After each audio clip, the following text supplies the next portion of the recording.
bom dia a todos, a paz do Senhor. Estamos aqui hoje na live, na quarentena do Pastor Rui, nesse ambiente agradável aqui da casa do Pastor Rui. Ele está todo bonitão aqui hoje, tranquilo na sua quarentena, e nós faremos a live hoje aqui direto da casa do Pastor Rui. É um privilégio poder estar aqui com o senhor, pastor, sendo recebido nesse ambiente tão agradável que é a sua casa. É uma alegria para mim ter você aqui, Edi, meu amigo, meu irmão, e eu tenho certeza que Deus tem muito para falar conosco hoje nesse lugar. Bom dia, pessoal, que Deus abençoe vocês. Amém, amém. Estávamos conversando aqui, eu e o pastor Rui, ele me falou um pouco sobre os mandamentos que o senhor disse ontem, né, pastor? A ideia minha essa semana é fazer com que os mandamentos que o Senhor Jesus trouxe, porque o Senhor Jesus, ele não veio abolir a lei, mas sim fazer com que a lei seja cumprida, não é verdade? Sim, sim. E muitos acabam dizendo que aquilo que aconteceu no Velho Testamento não acontece agora, e a gente sabe que o Velho Testamento ele vem fazer com que o novo acontecesse. Exatamente. Eu penso assim, eu e é vejo, isso mesmo, senão não teria o porquê, né? Exatamente, pastor. E olha, vocês vão ter o privilégio hoje de ouvir um homem de Deus que eu sei que sabe muito e vai trazer bastante para a gente. Então, pega aí, faça já aquilo que eu sempre peço, já vai montando a sua sala e, por favor, vocês são muito preguiçosos, hein? Compartilhe, chame outros para que outros possam também ouvir essa rica palavra. É contigo, Lívio. Amém. O pastor falou uma questão, o Senhor Jesus mesmo disse que ele não veio abolir a lei, né? Mas veio cumpri-la. Então, o que nós temos, o Velho Testamento, ele é toda uma preparação para a vinda de Cristo. Até porque quando o homem peca, o homem fica distante de Deus e o Senhor, o pecado do homem, corta o relacionamento entre o homem e Deus, né? O Senhor disse, tinha dado uma ordem para Adão, lá no paraíso, né? De toda a árvore que está no meio do jardim, de toda a árvore que tenho te dado, comerás dela, livremente, né? Eu te ordeno, o Senhor, aliás, ele deu essa ordem, inclusive da árvore do bem e do mal, inclusive da árvore da vida que estava no meio do jardim. Podia comer à vontade, menos a árvore do conhecimento do bem e do mal. E porque Deus não queria que o homem tivesse relacionamento com o mal, conhecesse o mal. Quando o homem peca, e o Senhor fala que no dia que comeres, certamente morrerás. Aliás, a tradução original do hebraico é: no dia que comeres, morrendo, morrerás. Essa é a tradução correta. Ao traduzir o português, talvez pensar em redundância, por isso que se colocou certamente morrerás. Mas o original é morrendo, morrerás. O que o Senhor está falando? O homem tinha pleno relacionamento com Deus. E o nosso relacionamento com Deus é no espírito. O homem é espírito, alma e corpo. Né? Sim. E é no nosso espírito que há o relacionamento do homem com Deus. Deus é espírito e importa que os verdadeiros adoradores o adorem em espírito. É o meu espírito se relacionando com o espírito de Deus.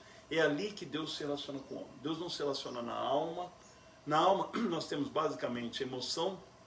Basicamente não, a alma, as funções da alma, ela é composta de vontade, emoção e mente, pensamento. O pensamento, e o homem é alma, né? E o pensamento é o centro do homem, é o centro da alma, tudo vem para a mente. Por isso que em Provérbios a Bíblia fala que pensa o homem e isso ele é.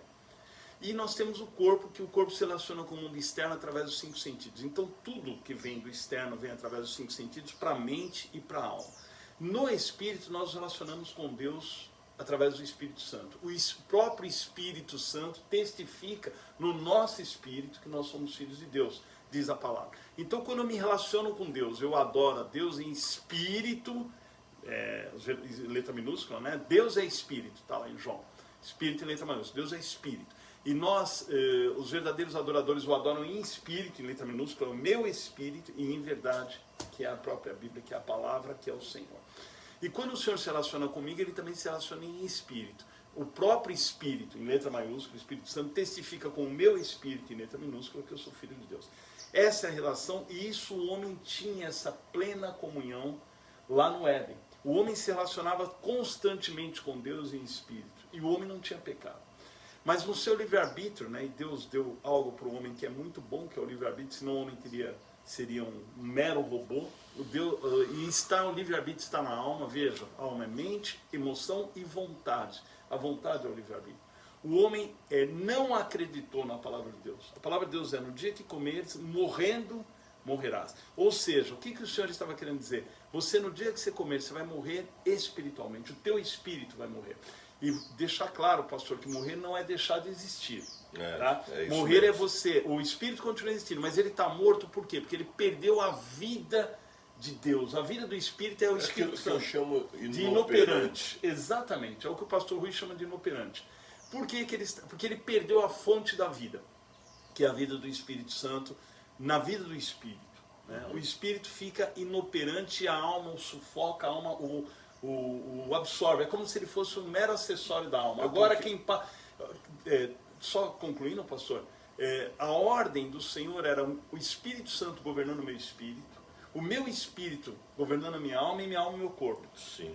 O Otmani fala, para dar uma comparação, patrão, mordomo e servo. O patrão é o espírito, o mordomo é a alma e o servo é o corpo. O patrão ordena para o mordomo e o mordomo dá ordem para o corpo, para o servo cumpre. Seria mais ou menos isso. E esse patrão, que é o espírito, governado pelo Espírito Santo. O Senhor, e aí a vontade do homem seria fazer a vontade de Deus o tempo todo, porque a vontade está na alma. Mas Deus deu livre-arbítrio.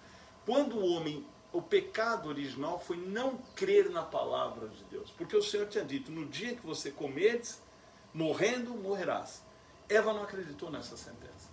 Adão também não acreditou nessa sentença. Literal. Então o pecado original foi a descrença, a falta de fé na palavra de Deus. E conosco não é diferente. A Bíblia diz que o salário... Eva, quando ela comeu o fruto e Adão, eles não tá... O senhor acha que Eva estava querendo se matar, pastor? Ela queria cometer o suicídio? Que isso? De jeito nenhum. Mas a Bíblia dizia que ela ia morrer. E ela não acreditou. E o que é o morrendo, morrerás? Morrendo no espírito. Essa morte do espírito vai alcançar o teu corpo. Tanto que eles comeram, eles não caíram mortos fisicamente, não. Mas eles perderam a comunhão, o relacionamento. O homem ficou nas trevas. Caiu nas trevas.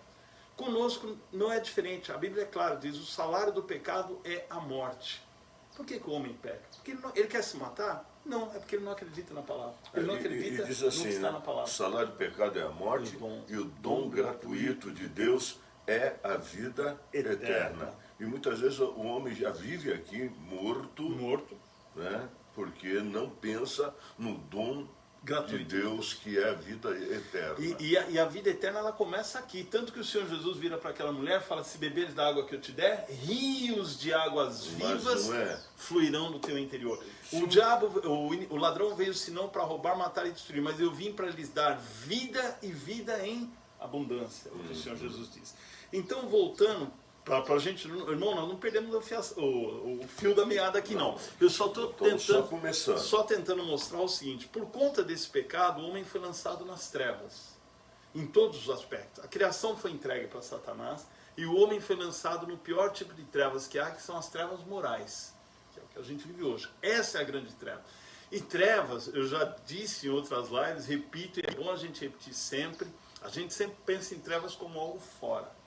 Trevas são interiores. Tanto que o Senhor Jesus diz que se teus olhos forem trevas, os olhos externos é a luz do mundo, é a luz do teu corpo. Se os teus olhos forem trevas, desculpa, a luz do corpo, todo o teu corpo será trevas. Edi, a partir do momento que o seu espírito passa a ser inoperante, ou morto, que é inoperante, ele está vivo. Só a conclusão: morte não é deixar de existir. O conceito biológico de morte é a perda de comunicação com o meio que você interage. O espírito parou de interagir com o que eu uso o termo inoperante? Eu uso o termo inoperante porque se eu falar que o espírito está morto, as pessoas vão pensar que ele não existe. Exatamente. Eu vou deixar de ensinar sobre a palavra de Deus. Então, quer dizer que se a pessoa morreu, eu não vou mais pregar para aquela pessoa. Sim. E quem traz a vida de volta é o Espírito Santo. Por isso o Senhor Jesus diz que é necessário nascer de novo. Mas o senhor estava inoperante. Eu interrompi. O senhor falou quando o espírito está inoperante? Quando o espírito está inoperante, já está em trevas. Já está em trevas. Já está em trevas. Porque a alma passa para o comando. O homem sem a vida de Deus, a alma assume esse comando. E o que o homem vai receber? A Bíblia chama a alma de alma e corpo de carne. Quando a Bíblia se refere à carne, ora ela está se referindo ao corpo, ora ela está se referindo à alma, ora ela está se referindo aos dois. Mas, quando Porque eles trabalham em conjunto. Trabalham em conjunto, né? O homem perdeu o relacionamento com Deus. Agora as informações que o homem recebe, ele recebe através dos 5 sentidos do mundo e vai para a sua mente. E o homem, e quem é que age? Quem é o príncipe do mundo? O mundo está nas mãos de quem? Do maligno. Por isso que o homem nas trevas, ele não consegue fazer a vontade de Deus, ele não vai entender as coisas de Deus. E isso eu estou falando para o homem dentro da igreja, porque a Bíblia fala que Deus cegou, o diabo, desculpa, o Deus desse século cegou o entendimento dos incrédulos, para que não enxerguem o evangelho, a luz do evangelho, que é a glória de Cristo, desculpa, para que não enxerguem, isso mesmo, a luz do evangelho, que é a glória de Cristo, que é a imagem de Deus, a luz do evangelho da glória de Cristo, que é a imagem de Deus. E esse texto fala que o Deus desse século cegou o entendimento dos incrédulos, não fala dos ímpios. Uau. O ímpio é quem está lá fora. O incrédulo é aquele que está dentro da igreja, mas não crê na literalidade da palavra. E foi esse é o pecado de Eva. Você puxou um fio aí que é muito sério, porque a incredulidade, olha bem, a incredulidade está lá, está dentro da igreja. Dentro da igreja. A impiedade está fora da igreja. Então, muitas coisas não acontecem nos dias de hoje por causa da incredulidade da igreja. Isso é terrível. Isso é terrível. Até puxar um gancho. O pastor Rui me falou que na pregação de domingo ele estava exausto. Quem conhece o pastor Rui sabia disso. Ele não tinha quase nada para dar. A vontade da alma dele, olha lá, a vontade está na alma, era sair dali. Mas ele se submeteu em obediência e Deus, através da vida dele, curou uma outra pessoa que nem estava assistindo, não é isso, pastor? Não, foi interessante.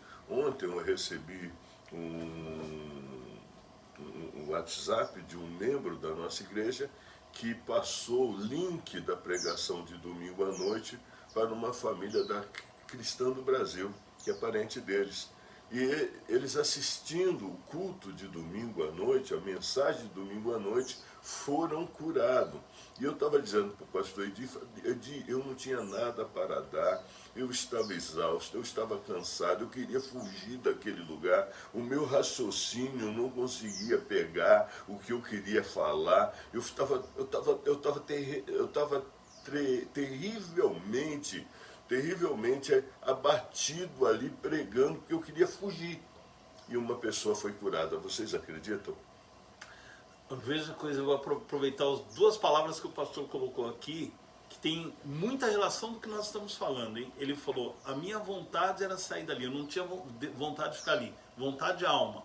E o meu raciocínio, mente, centro da alma, o homem é o que ele pensa. Ou seja, o pastor certo estava abatido, emoção, cansado, ou seja, a sua alma, a vontade da alma do pastor era, que a vontade é o que controla, a alma controla. Não quero ficar aqui. Hoje eu também diria a mesma coisa para o senhor, pastor. Se fosse depender da minha alma, eu não estaria aqui. Por tudo o que tem me acontecido. Ontem eu subi ao monte e eu ali embaixo falei, Senhor, eu não estou com vontade. O senhor sabe que eu estou vindo aqui me arrastar, mas eu estou vindo, senhor, não para cumprir uma tabela, não religiosidade, mas eu preciso ter comunhão contigo. E meu espírito subiu e eu tive. A mesma coisa acontece com o pastor. Então, independente da tua vontade ou não, meu irmão, veja, muitas vezes a tua alma não quer, você não quer, o teu corpo fica cansado, abatido. Persista. O Senhor Jesus disse, Senhor, se possível, afasta de mim esse cálice, Pai. Contudo, faça-se a tua vontade e não a minha vontade. Né? O apóstolo Paulo em Romanos fala assim, rogo-vos, irmãos, que apresentais os vossos corpos, corpo físico, como sacrifício puro e agradável a Deus. O teu corpo como sacrifício, pois este é o vosso culto racional. Às vezes a gente confunde e acha que o culto racional é aquele culto intelectual, culto com a mente. Não tem nada a ver. O culto racional, segundo a Bíblia, eu tenho que ficar no que a Bíblia diz e não no que eu acho, é apresentar meu corpo como sacrifício vivo. Agora, como é que eu apresento meu corpo como sacrifício vivo? Romanos 12, versículo seguinte. Não me conformando com o mundo, mas transformando com a renovação do meu entendimento, com a renovação da minha mente. Veja, olha que coisa. Eu apresento o meu corpo, uma das partes, eu falei corpo, alma e espírito. Como? Não me conformando. O que é conformar, pastor? Com a forma. Não andar na forma do mundo. Porque o mundo jaz no maligno. O príncipe do mundo é Satanás. Eu não vou andar na forma do mundo. Como é que eu não vou andar na forma do mundo? Transformando o meu pensamento. Lembra-se que eu disse que tudo vem do pensamento. E o que o homem pensa, isso ele é. O que é transformar? Mudar a forma. Olha, transforma. Então não ande na forma do mundo, mas mude a forma do teu pensamento. O pensamento é o centro da vontade, é o centro da mente, aliás. E se eu mudar na minha mente, vai entender mais essa mude a forma da mente. A forma. Não é a forma, porque vamos pensar, tem uma plaquinha linda aqui na casa do pastor Rui que está assim: pessoas que amam comer são sempre as melhores pessoas. E o pastor Rui é um excelente cozinheiro, ele ama cozinhar. Antigamente eu dava receita para ele. Aí eu já vi uma live do senhor, que o senhor estava dando receita aqui agora na quarentena, eu até brinquei. Mas voltando, veja, o pastor melhor do que eu sabe o que é a forma, né? O senhor faz lá um doce, o senhor gosta de fazer doce também, não faz, pastor? Sim. Tá, e o senhor faz um doce, o senhor coloca lá nas forminhas, né? E eles saem iguaizinhos àquela forminha. Ora, essa... Agora eu estou entendendo. Então essa é a forma. O Senhor Jesus, e não sou eu, o Senhor Jesus diz, ou nós servimos a Deus ou a Mamon, que é o Deus do poder, da riqueza. Mamon era o Deus da riqueza, do poder, que é o que o homem busca. Ou nós sermos um Senhor, nós não podemos servir a dois senhores. Então, ou nós estamos na forma, como doce lá, como uma coisa que a gente faz. Ou eu estou na forma do mundo, cujo príncipe é o Deus desse século, que é o diabo, que cega o entendimento dos incrédulos. Ou nós estamos na outra forma, que é a forma do Senhor, que é do Espírito, guiado pelo Espírito Santo. E o que o Senhor está dizendo? Não ande na forma do mundo. Conforme é com a forma do mundo. O que é o mundo, irmão? O mundo jaz no maligno, são os frutos da carne, é o teu desejo, é a prostituição, é a impureza, é a maledicência, né? Que é uma coisa que Satanás entra e destrói as igrejas. Eu vi li um testemunho de uma ex-satanista que ela fala que eles infiltram, os satanistas, as igrejas estão crescendo, eles infiltram pessoas lá dentro, e uma das formas de destruir a igreja é através da fofoca. E é uma das formas, está lá, o testemunho de uma que falou, eu infiltrei, ela não sacerdotisa, eu infiltrei várias pessoas dentro de igreja, eu dei aula em escola dominical dentro de igreja, e a gente espalhava isso, né?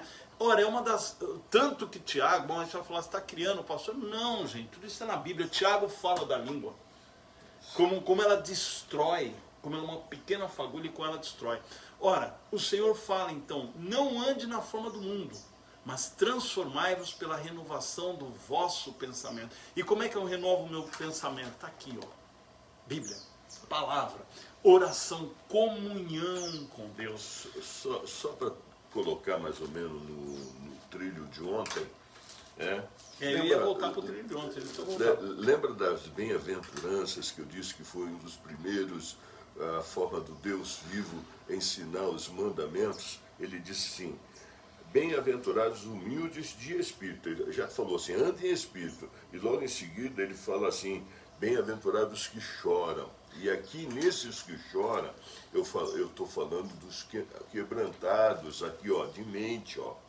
Quebrantados de mente, que mudam a forma da mente, forma da mente, coloca aqui a forma certa na sua mente e tem o coração quebrantado.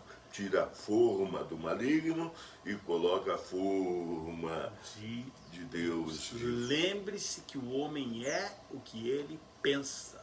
Provérbios diz isso. Exatamente. Pastor, bem-aventurados os humildes de espírito. O espírito aí está em letra maiúscula ou minúscula? Bem-aventurados os humildes. Ela está em letras minúsculas. Minúscula, porque é o espírito do homem. É o homem. É o homem. Os humildes de espírito é aquele que eu olho para a minha condição e vejo como eu sou miserável, como eu sou pobre, como eu necessito da graça de Deus, como em mim só habita o mal. É o que Jó fala, eu me abomino quando eu me deparo com a santidade de Deus. Eu não preciso de regrinha, o que eu faço, o que eu não faço. O amor de Deus me constrange. Quando eu olho para o que o Senhor fez por mim, quando eu olho para a santidade de Deus, quando eu olho para o amor de Deus e olho para dentro de mim, eu vejo o meu egoísmo, a minha vaidade, a minha sensualidade, e a minha fala pecaminosa, a minha agressividade. Eu começo a meu orgulho, o orgulho que é a raiz da maioria dos nossos pecados, a minha mentira. Eu começo a me abominar. E aí eu venho para a segunda bem-aventurança e eu choro. Olha bem, você falou uma série de coisas que puxam um fio. Porque normalmente pessoas acham ser super-homens.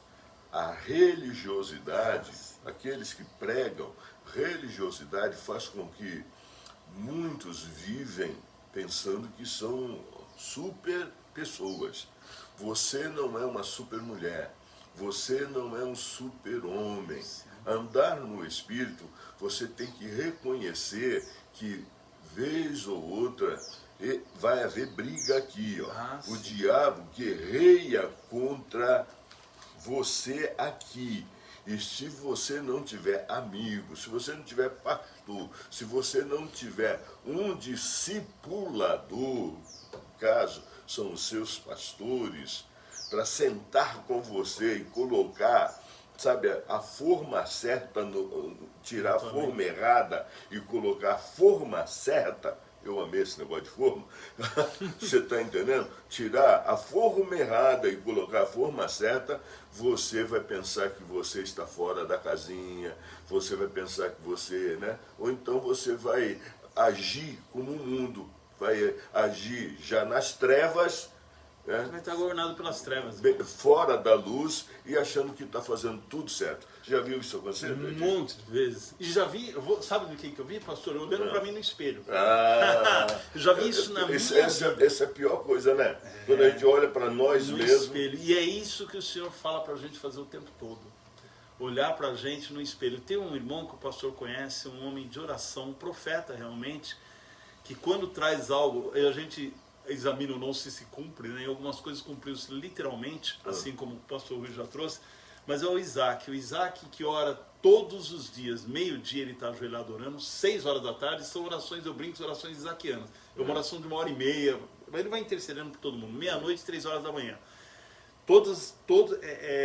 ele segue isso fora o outro tempo de comunhão, fala o tempo todo, mas eu me incluo nessa oração. E é verdade, sempre orando pela família do pastor, pela Cristo Vive, pelos jovens, por mim. Deus abençoe Isaac. Lá de Pernambuco ele está agora, hein? Está lá em Arco Verde, na família dele. Mas ele acorda, ele me fala uma coisa que me impactou. Ele acorda todas as manhãs e ele fala que ele olha para o espelho e fala assim: Isaac, ele é nordestino, tu te converte.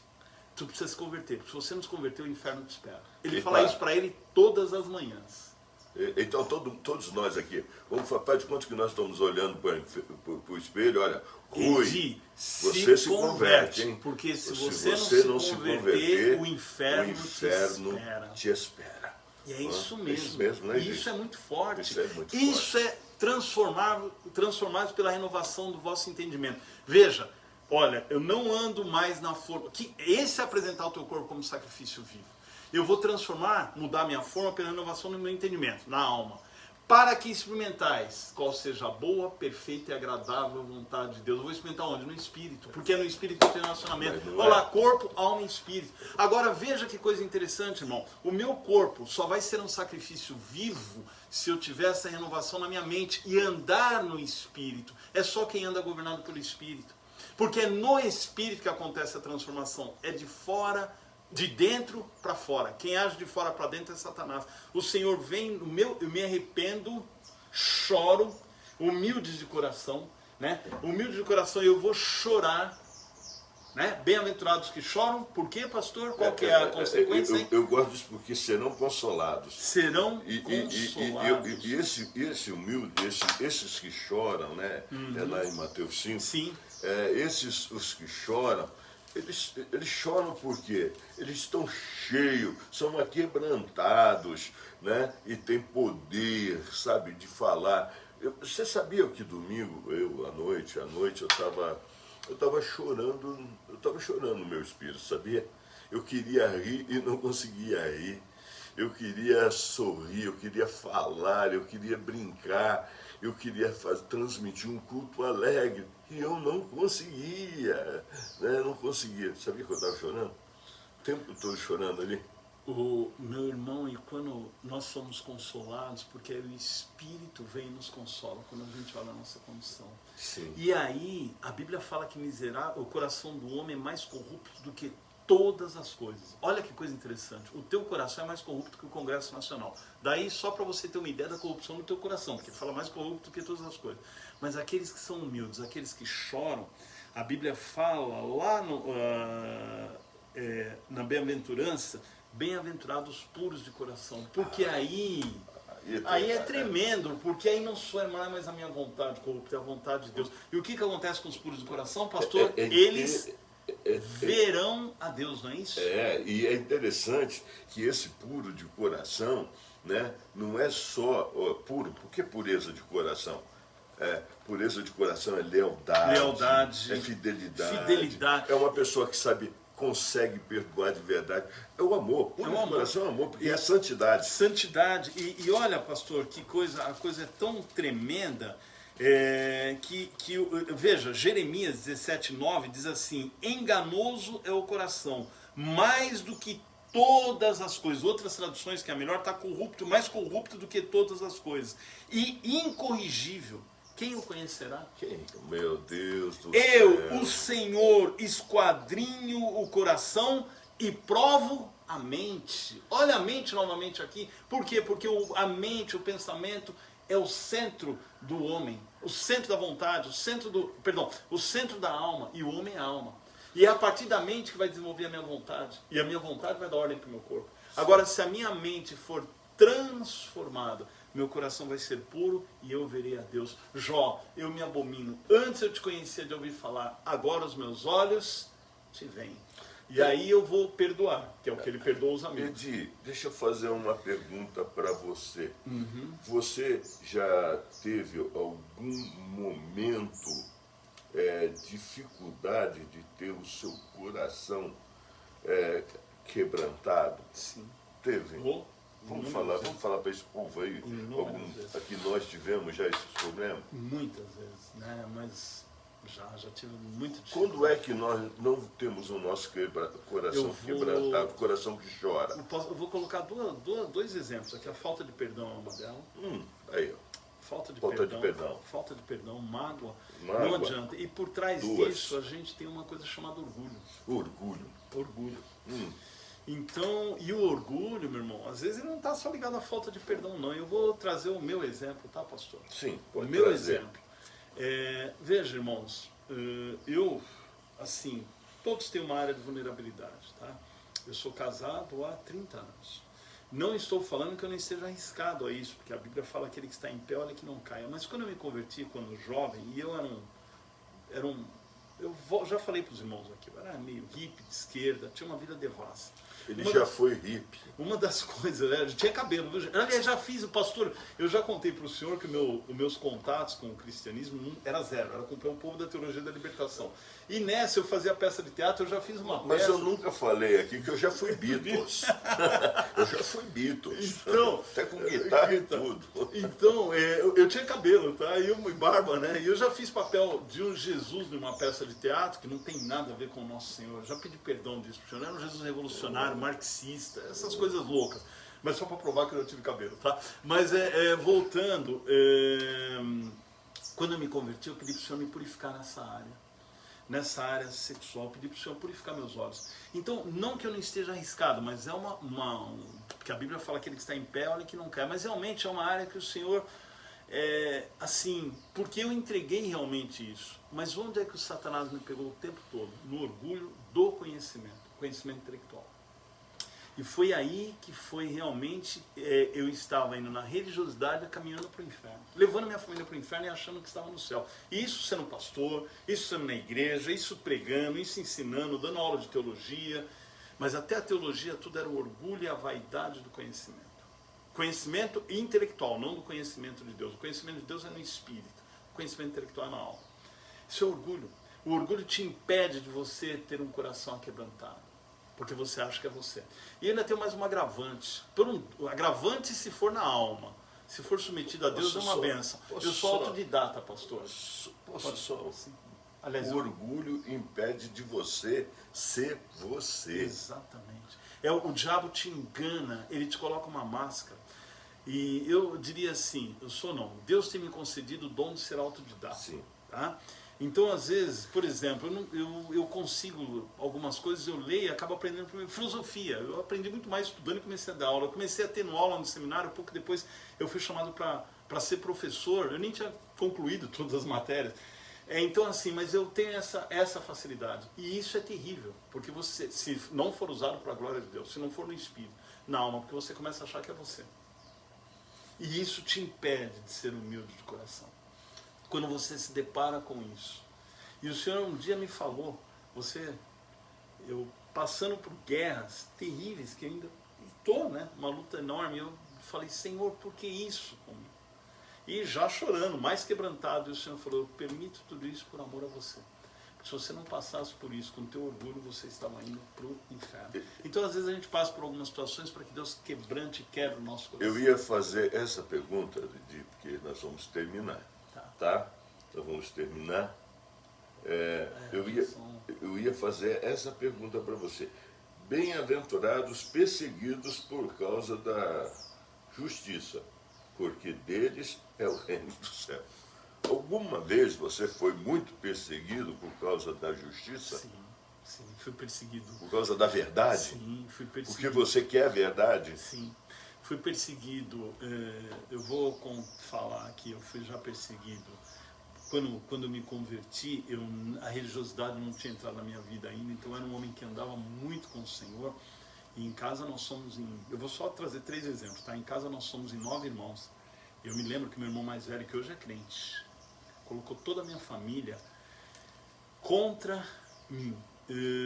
No seguinte sentido, foi aí até que o Senhor começou a cuidar da Rose, minha sobrinha.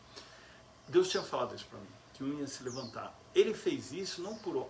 sabia quem estava agindo por trás. Na verdade era com medo, nós somos muito unidos, de perder o irmão mais novo, né? Eles já tinham receio porque eu era hippie, de repente quando eu mudei, e toda a minha família à época ficou contra mim. Hoje a maioria são crentes e todos me respeitam.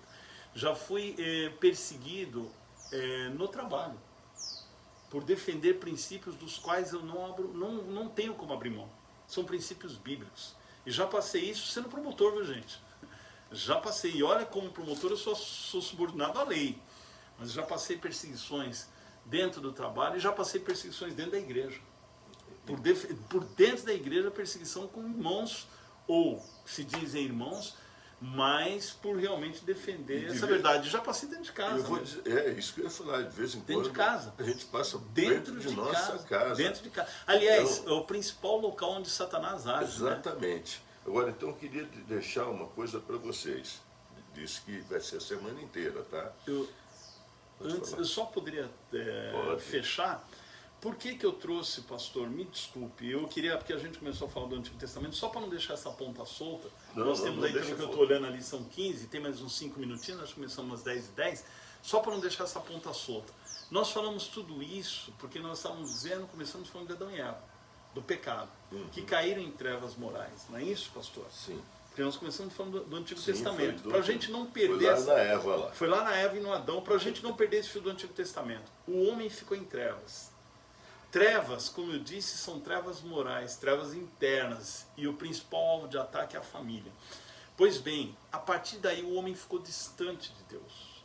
E Deus vai começar a se revelar para este homem novamente. O homem começa aos poucos a buscar a Deus, Deus vai com o homem lá Noé, mas o homem se distancia novamente de Deus, começa a construir torres e não altares, nós falamos disso a semana passada. E aí Deus precisa ser... Por amor a esse homem, ele começa inicialmente a se revelar um homem, que foi Abraão, o pai da fé. A partir desse homem, o resto do mundo não conhecia Deus com aquele relacionamento profundo. A partir de Abraão, Deus começa a se revelar uma família, a descendência de Abraão, Isaac, Jacó e os seus 12 filhos. Esses 12 filhos se transformam em uma nação, e Deus vai se revelando essa nação no Antigo Testamento. Para que a partir de Cristo, quando a plenitude dos tempos chegou, Deus pudesse se revelar a toda a humanidade.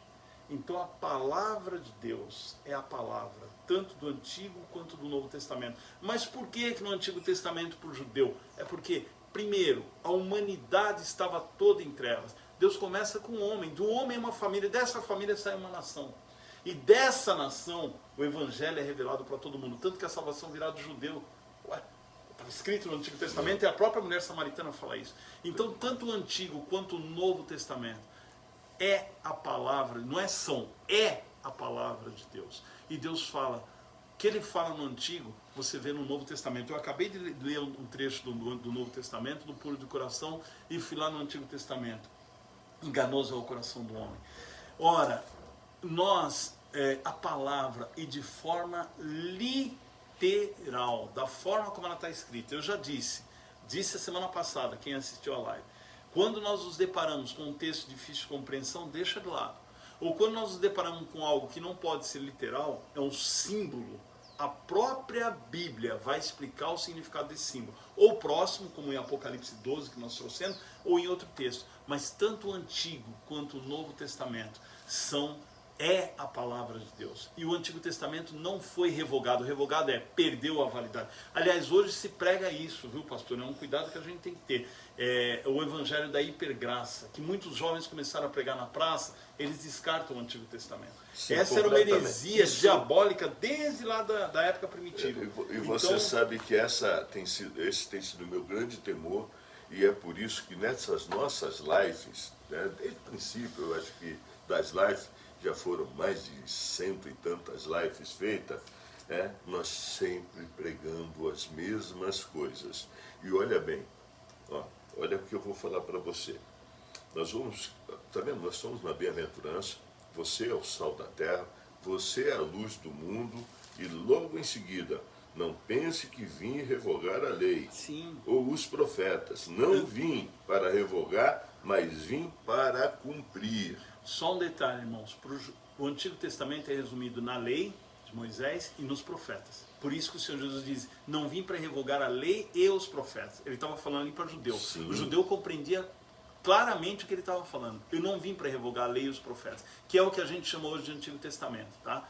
A lei e os profetas é o Antigo Testamento. O Antigo Testamento é composto das leis, inclusive as leis trazidas por Moisés e pelos profetas. Jesus não veio revogar. Desculpa, pastor, não, mas é exatamente isso, Edi. Exatamente isso. Então nós precisamos ficar ligadão. Nós não somos religiosos, não somos. Nós somos cristãos. E se nós somos realmente, nós acreditamos na lei por inteira. Então essa semana inteira nós vamos estar falando sobre os mandamentos de Deus.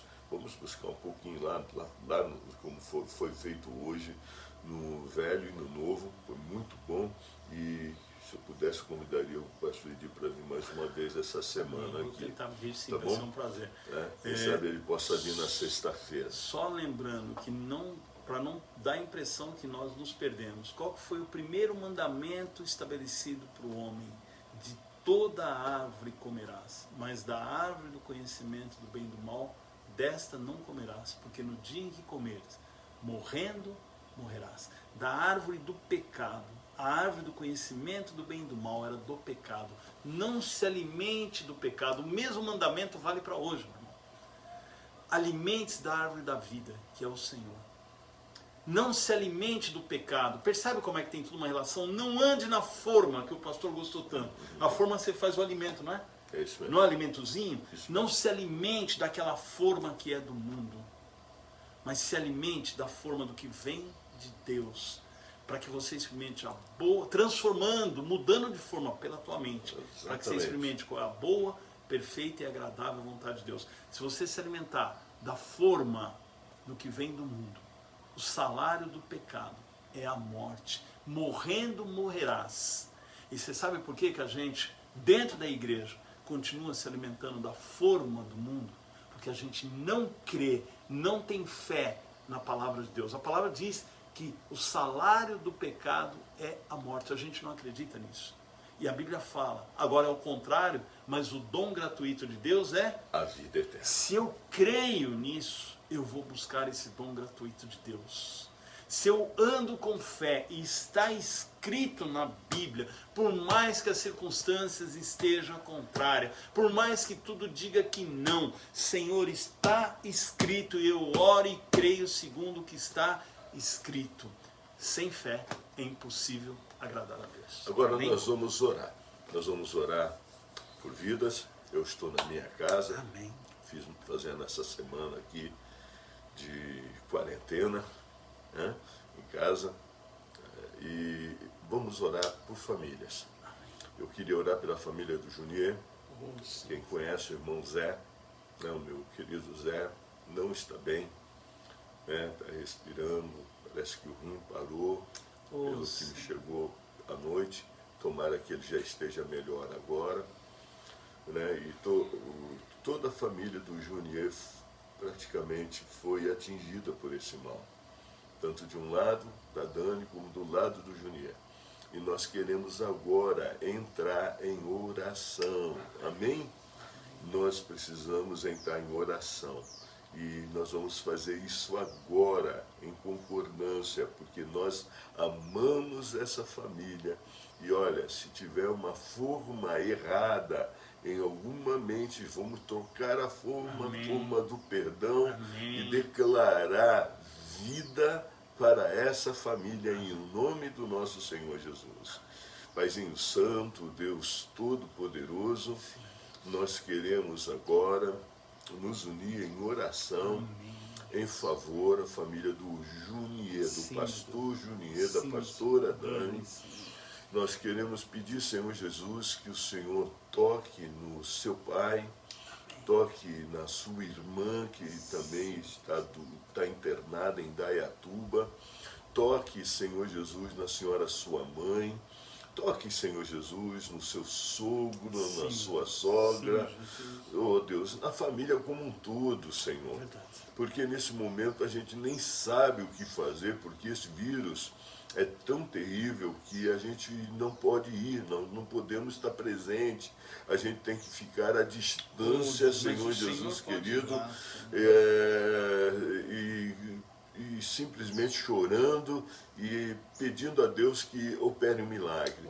E nesse momento, nós que sabemos que o Senhor é o Deus de milagre, o Deus de cura, o Deus que faz maravilhas, o Deus que opera e faz, e quando faz forte. Nós pedimos que toda essa família seja salva. Amém, em nome de Jesus desse mal. Que haja uma troca de forma ali, sabe? Da morte para a vida. Amém, Amém? Da morte para a vida. Onde não tem saúde, agora, Senhor Deus querido, os rins que não funcionavam, volte a funcionar.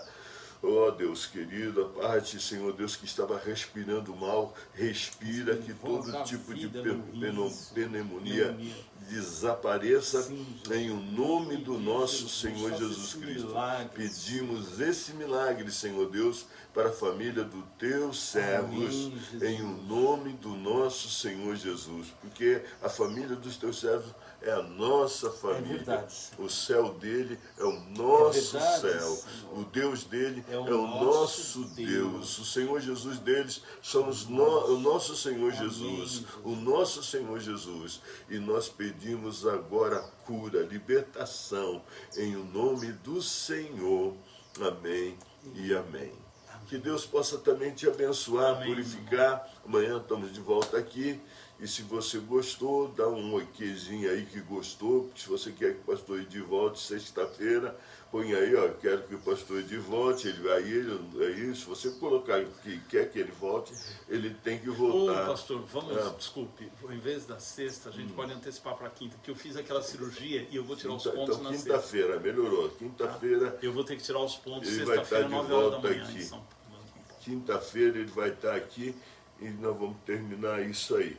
Gente, Deus tem o melhor para todos nós. Deus tem o melhor para você. Se cuide, use máscara. Nós estamos aqui sem máscara, mas já tiramos agora. Tiramos agora. A minha tá aqui, ó. E nós estamos limpinhos aqui. Ó, álcool gel, não vacila não. Cuida de você, amém? Queremos que é uma gripe, mas nesse tempo, até espirro já assusta, né? Então, cuida de você. Amamos você, fique com Deus. Muito obrigado, beijo. Que Deus abençoe. Lindos. Saudade de abraçar, entrar também, naquela. Você não sabe o que é entrar naquela igreja vazia. Oh, meu Deus. Acaba comigo, Edir. Mas saudades mesmo. Fazer aqui é diferente, né? Porque aqui eu fico olhando o carinha ali deles, né? Eu vendo aqueles coraçãozinhos subir, vendo os recadinhos deles, é diferente. Mas você chegar na igreja e olhar para a cadeira vazia, acaba comigo. Eu não vou mais para aquela igreja fazer nada não, deixa eles fazer lá, eu faço por aqui, eles que façam por lá. Um beijo, amo vocês. Deus abençoe todos, saudade uma família, demais. Uma semana ricamente abençoada na vida de todos. Beijão. Amém. Amém.